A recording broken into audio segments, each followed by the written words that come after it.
Hi friends, my name is Milan Dholariya.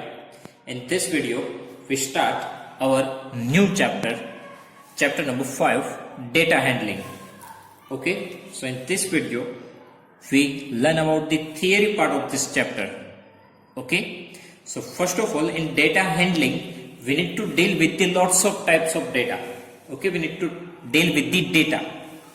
Okay, data, first of all, we need to collect it.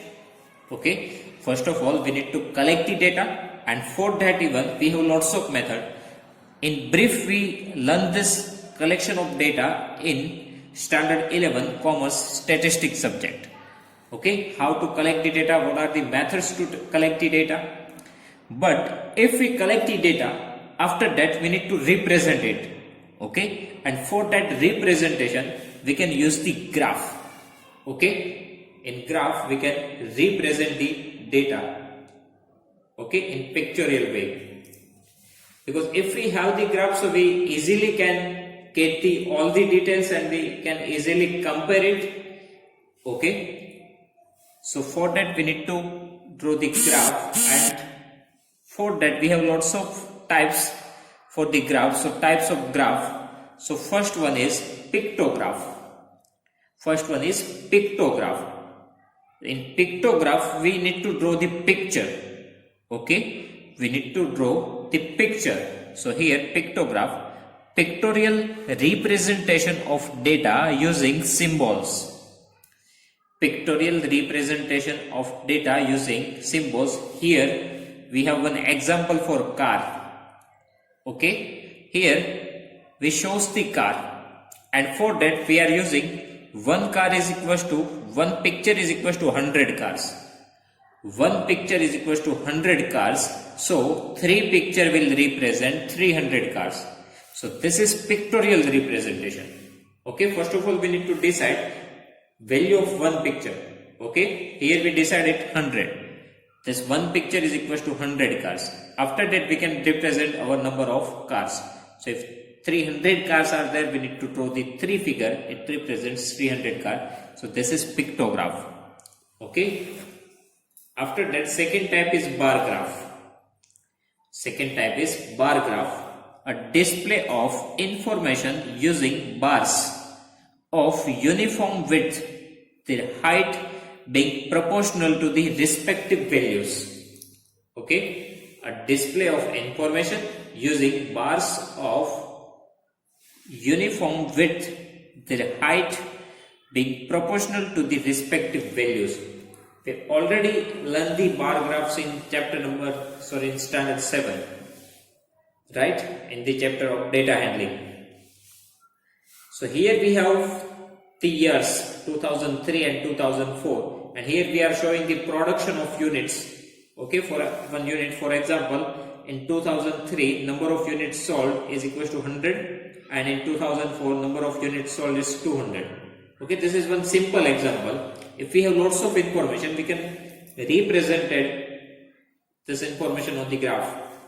Okay, so here for 2003 we have the height up to 100. For 2004 we have the height up to 200. But this width of this bar graph, this is called bars, columns. Okay, bar means column. So here we have the bars. So in bar we have the uniform width. Okay, so width of this bars is uniform. Okay, but height, it can be changed according to the value. Okay, so on x-axis we need to represent the details like years, times, whatever, and on y-axis we need to represent the numerical value, and from that we can draw the bar graph.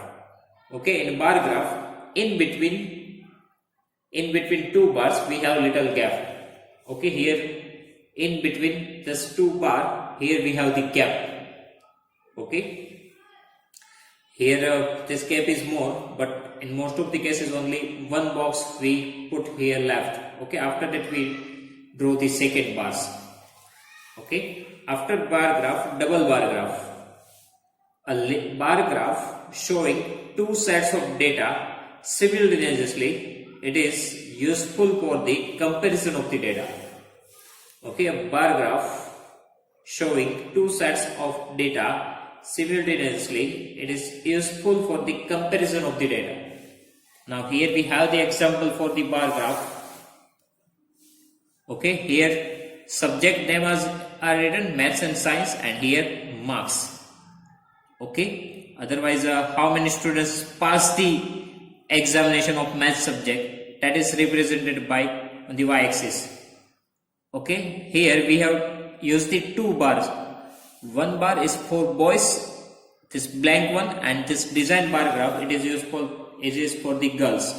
Okay, so here we can see that in maths 30 boys and 50 girls pass out. In science, number of boys 70, number of girls 30. Okay, so here we can compare the boys and girls. So here in math subject, girls are brilliant, right? Because 50 girls pass the math subject, and for science, boys are smart, right? 70 boys pass the science exam. So we can compare the girls and boys. Okay, that means two information, we can compare it and we can represent it together. Okay, so maths and science. So we can use the double bar graph here. Okay. Now some more theory. The number of observations is called frequencies. Number of observations is called frequencies. Okay, total number of observation, that means total number of trials. Okay, total number of data, total number of values, total number of numbers, it is called its frequency. Okay, that means if for 5 we have the frequency 10. Okay, it means that 5 comes 10 times. If we have some random data 5, 10, 15, 3, 2, 3, 4, 5, in that if one number is repeating more than one time, that means if in data 3 is total 5 times is there. Okay, so 5 is the frequency for 3. 3 is coming 5 times. So 5 shows the frequency, number of times of repetition. Okay, so number of repetition, it is represented by frequency. Okay, these things are useful for the continuous or discontinuous frequency distribution table. That things we learn in standard 9 and 10. Okay, here we just learn about some basic things here. Now we can also divide this information in the classes 0 to 10, 10 to 20 is called class intervals. Okay, in school you have the class 7th class, 8th class, right? So in data even we can make the class, that means we can make the group. Okay, if 0 to 100 numbers are there, so we can make the group of 0 to 10, 10 to 20, so we can make the group. Okay, here 0 to 10, it is represented by 0-10, 0 to 10. So here 0 is called lower limit. Okay, 0 is called lower limit and 10 is called upper limit. 0 to 10, so from 0 to 10, minimum number is 0, it's lower limit, and maximum number, it is upper limit. Okay, so all the numbers lies between 0 to 10, that is contained in the class 0 to 10. Okay, after that class size, how can we decide the class size? Class size, formula of class size is upper limit minus lower limit. That means gap between this class. Okay, 10 to 20, so gap is 10, 10 to 20, in between we have 10 gaps, so it is called as class size. Upper limit minus lower limit, 20 minus 10, so we get the answer 10, so 10 is called class size of this class. Okay, here we have an example of this types of graph. If we have the class, it is called continuous frequency distribution. That means in that we do not have any gap between the bar graphs, between columns. Okay, here we in bar graph we have the gap in between these two bars. Here even we have the gap, but in continuous frequency distribution we do not have any gap. It is continuous graph. That's why it is called continuous frequency distribution. In that we need to make the graph. Here 10 to 20, 20 to 30, 30 to 40, 40 to 50, 50 to 60. So this type of class distributions are there. Okay, these things we briefly learn in standard 9 and 10. Okay, so here we just need to get the basic knowledge. Okay, In 9 and 10 we need to solve this type of questions. Here we do not need to solve it. After that, circle graph. It is also called pie chart. Okay, circle graph, it is also called pie chart. In that one circle is there and some partitions are there. Okay, here maths 40%, English 5%, SS 10%, Gujarati 15%, science 20%. Okay, how many students likes the mathematics? 40% students. How many students like the English subject? 5%. How many students like the SS subject? 10%. How many students like the Gujarati subject? 15%.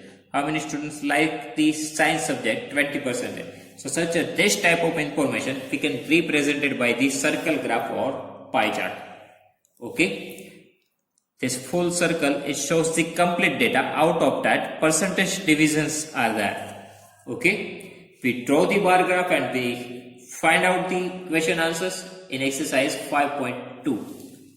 Okay, so how the circle graph we can draw, how we can find the information that we learn in exercise 5.2. Okay, so right now just see this figure. This is called circle graph or pie chart. Okay, in that we need to do the partition. Next concept is probability. In exercise 5.3 we need to use this concept, probability. Probability, that means chances. Chances of happening of an event, it is called probability. Okay, chances of happening of an event, it is called probability. Your schools will start after the Diwali vacation. How many chances are there? It is called probability. Okay, if 70% chances are there after the Diwali, your school will open. Okay, so that's 70% chances is called as probability. Okay, so probability means what? Chances. Chances of happening of an event. Now formula to find out the probability is equal to favorable outcomes divided by total outcomes.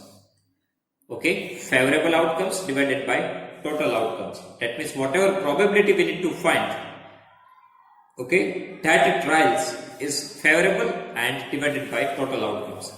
That means if we toss a coin and if we want to find the probability for head will come, okay, so how many favorable outcomes are there? Total 2 possibilities are there, right? Head and tail. So total outcomes is equal to 2.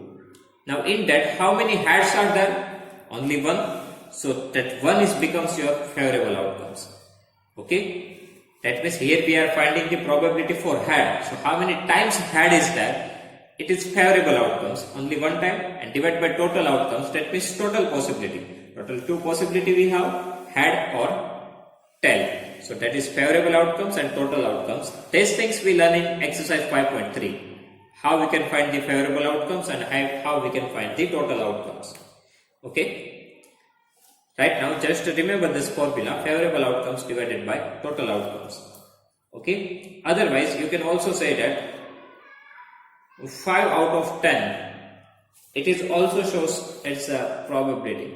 Okay, favorable outcome 1 and 2. So out of 2, only 1 chance is there. Okay, 1 by 2. 2 is total outcomes, 1 is favorable outcomes. So 1 by 2, it is 2 out of 1. So total chance is 2. Out of that, 1 chances is there to happening of an event. It is its probability. Now probability is represented by P bracket E. Okay, P of E. So how we can read it? Probability of an event E. Okay, P of E is equals to probability of an event E. Bracket shows of P for probability, E for event. So probability of an event E. We can also put here any alphabet. Okay, P of A, P of B, probability of event A, probability of event B. That even we can represent. After that, for certain or sure event, probability is equals to 1. Certain or sure, that means always happen. Okay, sun rises in the east direction, it's always true. There are 100% of chances. So such that event have the probability 1. Okay, so event that always happen. So probability of that event is 1. It is called certain or sure event, always happen. Second thing, for impossible event, probability is 0. Okay, what is the probability that you will get the 150 marks out of 100 marks paper? So impossible event, because in 100 marks paper you cannot get the 150 marks, right? So probability for such that event is 0. It's called impossible event. Okay, you cannot get 150 marks from 100 mark test, so it is impossible event. Now sum of probability of all the elementary event is 1. Okay, sum of probability of all the elementary event is 1. That means whatever possibilities we have, so sum of probability of all the possibility is equal to 1. Okay, sum of probability of all the elementary event is 1. It means that probability, sum of the probability of all the possibility is always 1, because 1, that means if we want to convert it to percentage, so we need to multiply it with the 100. So if we have the answer 1, so 1 multiply 100, that means 100. So total percentage is equal to 100. That's why addition is 1. Okay, if we multiply the answer of probability into 100, so we get the percentage chances. So total 100% chances are there. So sum of the probability is 1.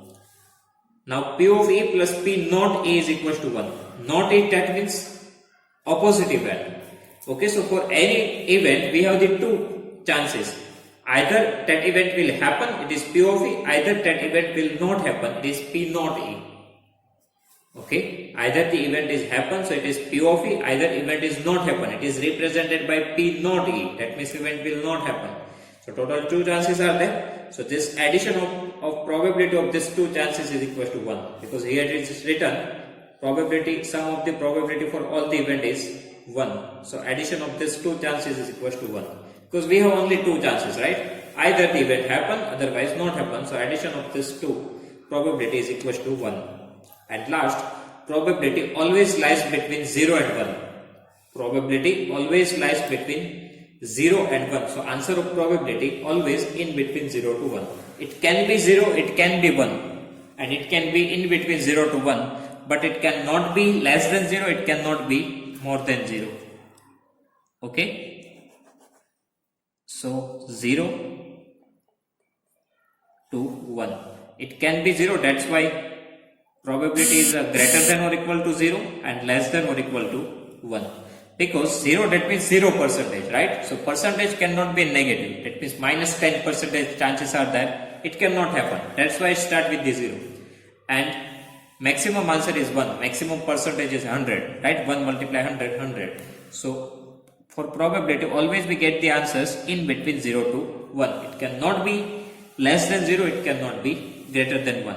Okay, so answers of probability always lies between 0 to 1. So in theory, types of graph: pictograph, bar graph, double bar graph.